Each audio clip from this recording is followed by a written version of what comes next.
everybody, Steve V here with another video. I hope everybody's doing well out there. So in today's video, we're going to be doing a countdown. I'm going to be starting with my least played cabinet and then working my way up to my most played cabinet to let you guys know what cabinet down here gets the most attention and the most gameplay. Now, if you guys are familiar with my channel, you'll know that this is not the first time I've done this countdown. This is actually my third year doing a countdown like this. The first year that I did the countdown, the Bandai Namco Legacy cabinet, also known as the PacMan cabinet, took the championship. Last year, it was the Class of 81 that swooped in and became my most played cabinet. So this year, is the Class of 81 going to retain that belt? Is there a new cabinet that has come in and took my attention and become the most played cabinet? You guys are about to find out. I hope you enjoy this countdown. Let's get it started. So coming in at number 13 as my least played cabinet is my Teenage Mutant Ninja Turtles Turtles in Time cabinet. Now, even though it's my least played, it's actually one of my favorite cabinets that I own because I have so much nostalgia for the two games on the cabinet and the aesthetic of that Turtles in Time artwork. But with that being said, once I play through both games and beat both games, I tend to let a few months go by before I come back to the cabinet and play them again. That's why it's my least played cabinet. But even with that being the case, it's still one of those cabinets that brings me so much joy. I'm so glad to have it part of my collection, and it's not going anywhere anytime soon. So coming in at number 12 is the NBA Jam cabinet. I'm so happy having this cabinet back in my collection. My original 3/4 scale cabinet I sold, regretted that ever since. I brought in the 2-player countercade for a little while, and though that was fun, it was a little awkward to play on for two adults, so I ended up selling it. I saw a buddy of mine was selling his NBA Jam, I bought it off of him, and I've been ecstatic ever since having it back in the collection. Now, the reason this comes in at number 12 is because it does get a ton of play when people come over, but not so much when I'm by myself. So that's why it comes in at number 12. Great cabinet, so much fun to play with others. Not so much fun when I'm on my own. So coming in at number 11 is the newest cab to the Mancave arcade, NFL Blitz Legends.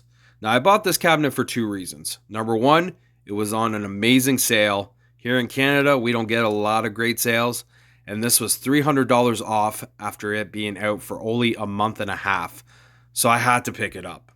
My second reason for picking it up was because it looks so much fun to play.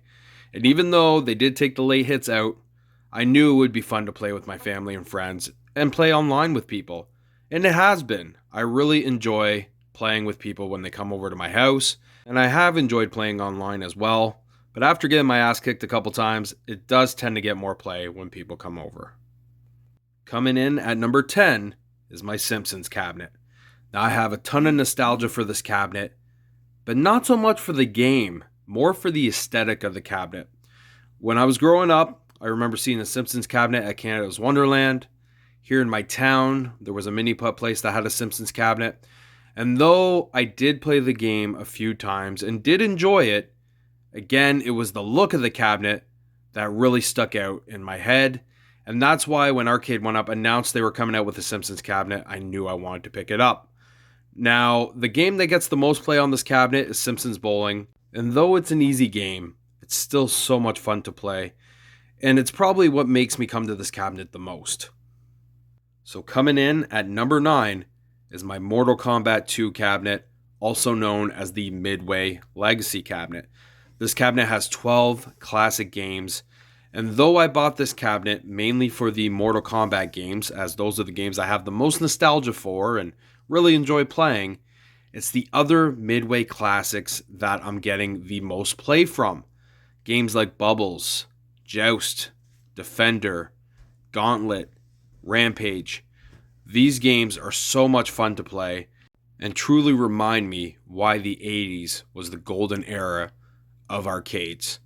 I'm so happy I picked up this cabinet. It's definitely a fun one to own and one I would recommend owning.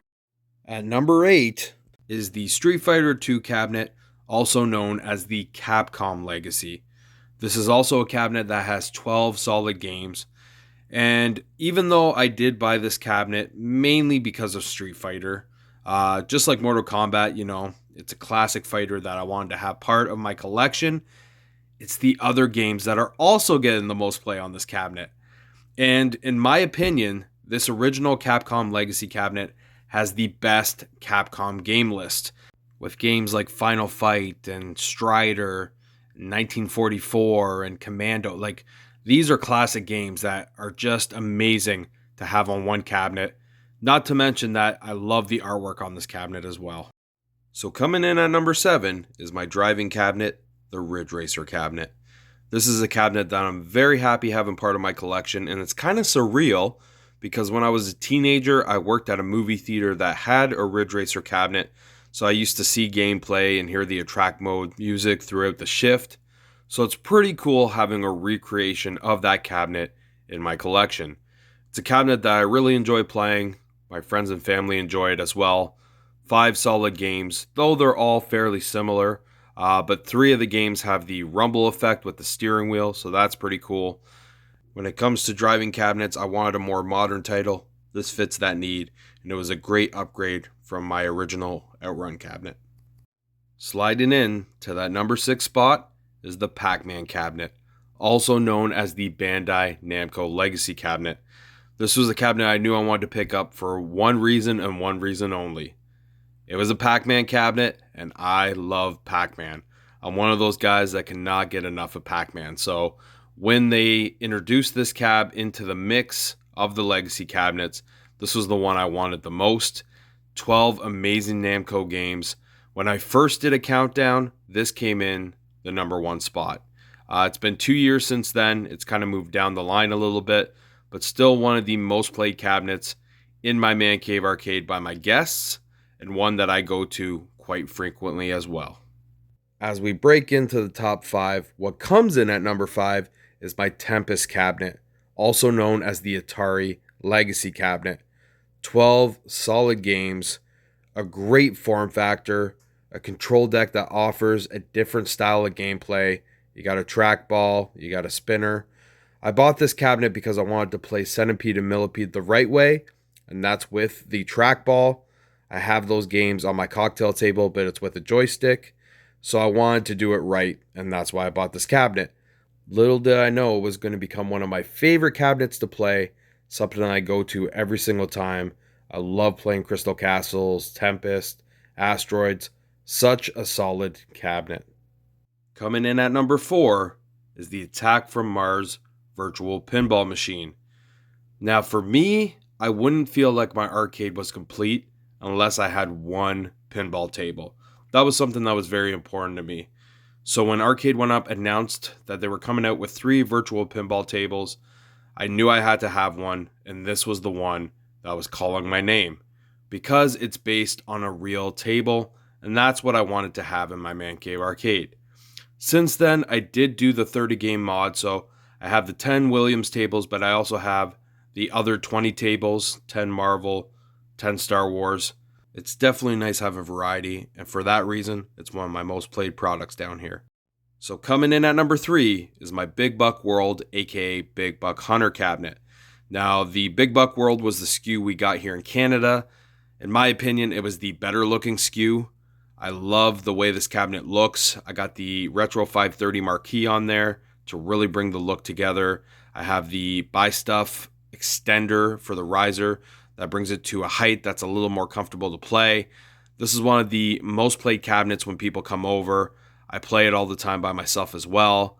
I love playing the Big Buck Pro games, the Safari games. I just love this cabinet. I'm so glad I picked up this cabinet. Definitely one of the best cabinets Arcade 1UP has ever made, in my opinion. So coming in at number 2 in the silver medal spot is Golden Tee Classic. Now this was a cabinet that I bought just because I thought it looked cool and would be fun to play. And since buying it, it's really grown on me. Every year, it's become more and more of a cabinet that I just tend to come to all the time when I'm in my man cave arcade. It's also a cabinet that when my friends come, we play it, we can just chill, have a drink, talk, and still be into the game. You know, it's a game where you can kind of be in and out of it, and I think that's really cool too. It's my oldest arcade one-up that I have down here, but it's definitely one of the best and one that I love to play. Coming in at number 1 as my most played cabinet and the retaining champion is the Class of 81, the half Miss PacMan, half Galaga cabinet. In my opinion, this is the best Namco cabinet that Arcade 1-Up has come out with. An amazing game list with a lot of variety. It's got the Wi-Fi that provides you with leaderboards, so it kind of puts some pressure on you to try to do the best you can to get on those leaderboards. I love the artwork. That half and half art is pretty iconic and something that I really love having in my Mancave arcade. It's the first cabinet that I go to every single time I come to the Mancave arcade. My friends and family are really starting to take to it. I plan on upgrading to the deluxe cabinet this year so I can really have it be featured. You know, make it a little taller, no riser, the coin door, slanted screen. This is a cabinet that I'm so happy I bought, and I truly feel it's a must-have for any arcade. So as you guys can see, the Class of 81 retains the championship. It's still my most played cabinet and the cabinet that gets the most attention from me, my family, and friends. It's a cabinet that I'm really excited to upgrade to the deluxe because of that new form factor that looks a little more authentic to the way the original cabinet looks. You know, no riser, the coin door, tilted screen, a little bit taller, not much, but a little bit. Obviously, it's the same game list, but that game list is pretty much perfect. Would have been nice if maybe they added like another 2 games. That's just me being picky. That cabinet is pretty much flawless, in my opinion. So, will it retain the championship next year and still be my most played cabinet? Time will tell. I don't really know what Arcade 1-Up is coming out with this year. They obviously don't give us a roadmap and they're very secretive. So, I don't know if I will have a new cabinet down here next year that might be taking more of my attention. Maybe it might be the same layout. Maybe my collection will shrink a little bit. It's going to be hard to tell. It's one of those things where we'll just have to see when next year rolls around and, you know, May, June-ish comes, and that's usually when I like to do these countdowns. So we'll see what happens, but thanks again for watching the video. I hope you guys enjoyed the countdown. Have a fantastic day, and I'll see you guys on the next video. Take care.